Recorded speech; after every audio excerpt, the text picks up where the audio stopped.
আসসালামু আলাইকুম। আমি এখন বানাবো খুবই কম খরচে দারুণ মজার একটা হালিম।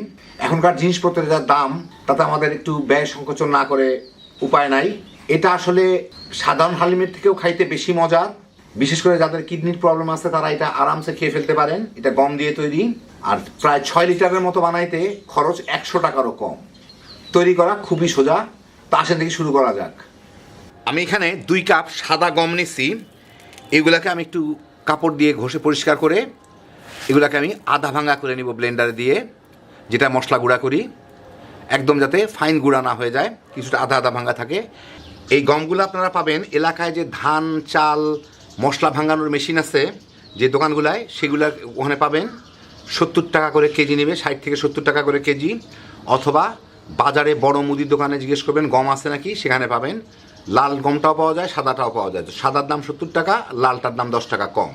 তো এখানে আমি 2 কাপ গম নিলাম। 2 কাপের ওজন প্রায় 400 গ্রামের মতো হবে। আমি গমগুলাকে ভেঙে নিলাম, একটু দানা দানা টাইপের যাতে হয়। এখন আমি এই গমগুলাকে আস্ত গম যাতে না থাকে সেই জন্য এরকম একটা মোটা দানের চালনি দিয়ে এটাকে চেলে নিব। এরকম যেগুলো মোটা ফুটা আছে, ছিদ্র আছে, সেগুলো দিয়ে ছেড়ে নিব। তাহলে আস্তগুলো রয়ে যাবে, এগুলোকে আবার আমি ভেঙে নিতে পারবো, ব্লেন্ড করে নিতে পারবো আর কি।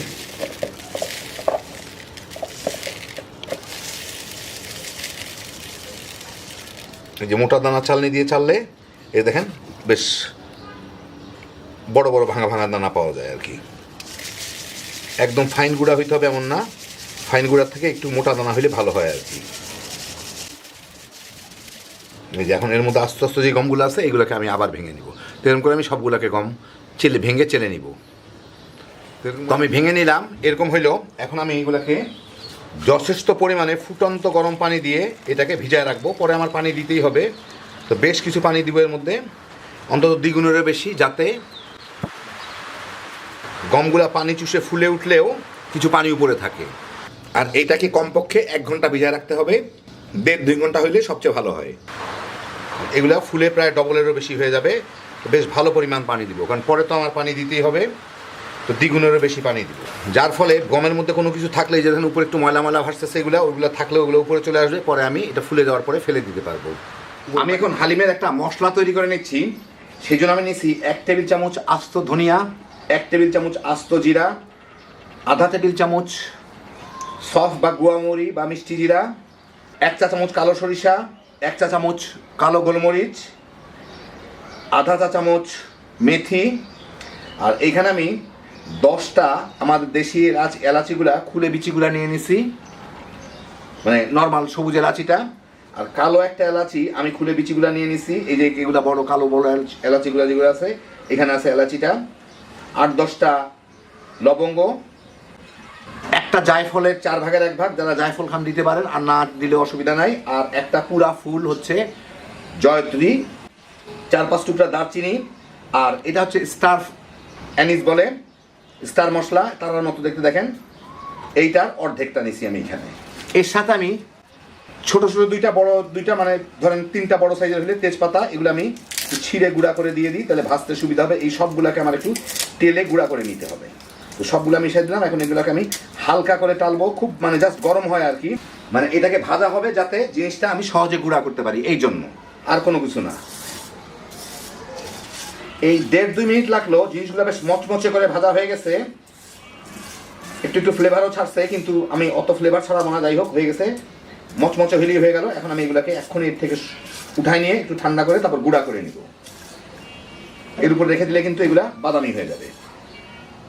ঘন্টা 2 ভিজা রাখার পরে এই হচ্ছে আমার গমগুলা। উপর থেকে আমি একটু ময়লা পানি ফেলে দিছি, মানে ময়লা সহ যেগুলো ছিল সেগুলো ফেলে দিছি, একদম পরিষ্কার আছে। এখন এগুলাকে আমি একটা বড় সসপ্যানে নিয়ে 8-10 মিনিট জাল দিয়ে নিব, গলায় নিব আর কি। ভিজায় রাখলে খুব দ্রুত এটা গলে যায়। আমার এটা একটু পানি পানি আছে, ভালো পানি না যদি শুকায় যাইতো তাহলে আমি একটু পানি দিয়ে নিতাম। যার যার পছন্দ মতো ঘন করা, তবুও জাল দিলে পানিটা আরও শুকায় যাবে। যাই হোক, এটাকে আমি এখন জাল দিয়ে সিদ্ধ করে নিই। ফুটে উঠলে মাঝারি আঁচে এনে রাখবো, কি তারও নিচে হালকা জালে রাখবো, যাতে 8-10 মিনিটের মধ্যে সিদ্ধ হয়ে যায়। আর এইটাকে প্রায় নাড়ার উপর রাখতে হবে, কারণ প্রথম দিকে কিন্তু গমগুলা নিচে চলে যাবে, উপরে পানি পানি থাকবে। নিচে চলে গেলে ওটা লেগে যাবে, লেগে পুড়ে যেতে পারে। সেই জন্য ফুটে ওঠা পর্যন্ত একটু ঘন ঘন নাড়ার উপরে রাখতে হবে। গমগুলা ফুটে উঠছে, এখন আমি চুলার জালটা একদম কম করে এগুলাকে ঢেকে দিব যাতে ফুটে ছিটে মিটে না যায়। আর ছিটলে অসুবিধা নাই, কারণ হচ্ছে যে আমি এখানে একটা ঢাকনা দিয়ে দিব, এই ফাঁক দিয়ে একটু একটু ফাঁক রাখছি ঢাকনাটার, এইভাবে মাঝে মাঝে নেড়ে দিব। এরকম 8-10 মিনিট জাল দিলেই আমার গমটা সিদ্ধ হয়ে যাবে। দেখেন পানি পানি ছিল, এখন ঘন হয়ে যাচ্ছে, আর একটু ঘন হয়ে যাবে। আর প্রয়োজন হলে আমি এর সাথে গরম পানি মিলাবো, আমার মনে হয় না যে মিলাইতে হবে, এতেই হয়ে যাওয়ার কথা। আমি এখানে মুরগির গলার অংশটুকু নিচ্ছি, আমি খুব পরিত্যক্ত কিংবা ফেলে দেওয়া কিংবা যেগুলো খুব ইগনোর করি সেই টাইপের মাংস দিয়ে রান্না করে আপনাদের দেখাচ্ছি। আর মুরগির যা দাম, এখন আমাদের এইগুলো দিয়ে বানায় চলতে হবে, যদিও খাইতে একই রকম হবে। যাই হোক, এই অংশটুকু আমি নিচ্ছি, এখন এইটাকে ভালো মতো ধুয়ে নিচ্ছি, এটা আমি ছোট ছোট টুকরা করে কেটে নিব। যদিও রান্নার সময় গলে যাবে, তারপরও অধিকাংশটুকুই রান্নার সময় গলে যাবে। এখন আমি যেটা করব সেটা হচ্ছে একটা পলিথিনের উপরে এগুলোকে উঠায় আমি একটা কোনো কিছু দিয়ে আমি একটা পুঁতা ব্যবহার করতেছি, এগুলাকে একটু থেতো করে নিব যাতে হাড়ের ভিতরের জুস টুস সবগুলা বাইর হয়।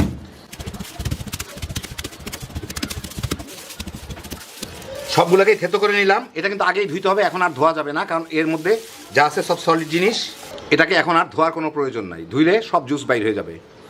8-10 মিনিট জাল দিলাম, এই যে দেখেন এটা একদম পুরো গলে গেছে, হাতে নিয়ে টিপলেও বোঝা যায়, অথবা উপর থেকে দেখলেই বুঝতে পারবেন যে গমগুলা সম্পূর্ণ সিদ্ধ হয়ে গেছে। এখন আমি এটাকে পাশে সরা রাখবো, আমার গমটা হয়ে গেল, একদম থকথকা হয়েছে। এখন আসল রান্না শুরু করতেছি। আমি একটা বড় সসপ্যানে 1/2 কাপ সরিষার তেল নিছি, আপনার যে কোনো তেলে করতে পারেন, আমি সরিষার তেলটাই ব্যবহার করলাম। একটু বেশি তেল নিতে হবে, কারণ এর থেকে কিছু তেল আমি উঠা রাখবো, পরিবেশনের সময় দিতে হবে, উপরে দিলে ভালো লাগে দেখতে। যাই হোক, এর মধ্যে আমি পেঁয়াজ পাতলা করে কুচি করে নিয়েছি, স্লাইস করে নিয়েছি 2 কাপের মতো, এইটা আমি দিয়ে একটু বেরেস্তার মতো করে নিব। পেঁয়াজগুলা বেরেস্তার মতো হয়ে গেছে, খুব দ্রুত এগুলো একবার বেরেস্তা হওয়া শুরু করলে খুব দ্রুত কালার বদলাতে থাকে। আমি চুলার জালটা একদম কমায় দিই যাতে পুড়ে না যায় আবার। এখন আমি এর থেকে কিছু বেরেস্তা নিয়ে উঠায় রাখবো, যেটা আমার পরে ইয়ের মধ্যে দিতে হবে, এই পরিবেশনের সময় উপরে ছিটায় দিতে হবে। একটু চাপ দিয়ে তেলগুলা ফেলে দিই। এখন যা দেখতেছেন এটা রং আরো গাঢ় হয়ে যাবে, এইটুকুই যথেষ্ট। ও আর একটু নিয়ে নিয়ে রান্নার মাঝখানে দিলে ভাল লাগে, ওইটুকুর জন্য আমি উঠাই নিই একটু। আর এর থেকে আমি একটু তেল উঠায় রাখবো, সেই তেলটা আমি ব্যবহার করব পরিবেশনের সময়। তো এটা একটু কাজ করে অল্প কিছু তেল আমি উঠায় রেখে দিই, উপরে দিয়ে দিলে ভাল লাগে খাইতে আর কি। চলবে। এখন এর মধ্যে আমি দিয়ে দিচ্ছি প্রায় 1.5 টেবিল চামচ আদা রসুন বাটা, দিয়ে একটু নেড়ে নিই যাতে আদা রসুন বাটার কাঁচা গন্ধটা চলে যায়, পানিটা শুকায় যায় আর কি। এই কয়েক সেকেন্ড নাড়াচাড়া করে আমি এর মধ্যে দিয়ে দিচ্ছি স্বাদ মতো মরিচের গুঁড়া, প্রায় 2 চা চামচের মতো দিলাম, আর প্রায় 1.5 চা চামচের মতো হলুদের গুঁড়া। একটু নাড়ানাড়ি করে নিয়ে হলুদের কাঁচা গন্ধটা চলে যাক,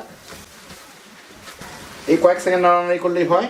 এখন আমি দিয়ে দিব এর মধ্যে যে মশলাটা গুঁড়া করে রাখলাম, তার থেকে অর্ধেক মশলা, প্রায় 1.5 টেবিল চামচের মতো মশলাটা যে গরম করে আমি গুঁড়া করছিলাম, ভাজি নাই, সেই জন্য একটু নাড়ি করে নিই, একটু ভাজা ভাজা হবে। এখন চুলার জালটা একটু বাড়ায় দিলাম, মুরগির মাংসগুলো এর মধ্যে দিয়ে একটু ভুনে নিব। মুরগির মাংস নয়, হাড্ডি মাড্ডি যা আছে আর কি। সাথে অল্প একটু পানি দিয়ে নিই, কারণ এইটুকু মাংস কোনো পানি ছাড়বে না, মশলাগুলো যাতে পুড়ে না যায়। এই 1/2 কাপের মতো পানি দিলাম। আর লবণ আমার দিতেই হবে, এখন একটু লবণ দিয়ে দিই, পরে আমার বিট লবণ দিতে হবে এর মধ্যে। এই 4-5 মিনিট ভুনে মুরগিগুলো তো এমনি সিদ্ধ হয়ে যাবে, ব্রয়লার মুরগি, অসুবিধা নাই। পানিগুলো শুকায় গেলে তেল ছেড়ে দিলে আমি এখন এর মধ্যে এই যে গমগুলা সিদ্ধ করা আছে ওগুলাকে দিয়ে দিব, একটু মাখায় দিই যাতে তলের দিকে মশলাটা পুড়ে না যায়। এখন এই গমের এটা আমি একটু ধুয়ে আমি এর মধ্যে একটু পানি দিয়ে দিব, এটাকে ভালো মতো নেড়ে মিশায় কিছুক্ষণ জাল দিব।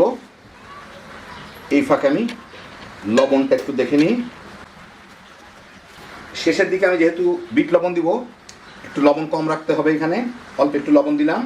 এটাকে 5-6 মিনিট জাল দিব বলক আসার পরে, আর একটু নাড়ার উপর রাখতে হবে যাতে তলে লেগে না যায়।